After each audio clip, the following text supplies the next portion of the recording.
mivavaka ho an'ireo zanakao tratry ny raritsaina, mitebiteby, tsy manam-piadanana, manahy sy matahotra isan'andro.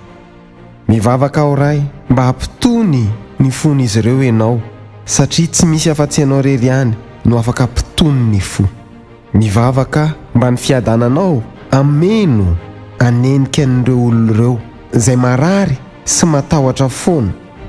Avira eo omeo ny fiadananao izy ireo izay ianao rery ihany no afaka hame izany. Fantatro fa manasitrana ianao izay tsy hain'ny dokotera sy tranony. Hainao izany satria Andriamanitry ny fahagagana ianao. Mivavaka mba hanao fahagagana ianao, ametraka ny fiadananao ao am-pony ka handositra ny fanahitainana, ny ratra rehetra, ny tahotra rehetra ao anatiny noho ny anaranao.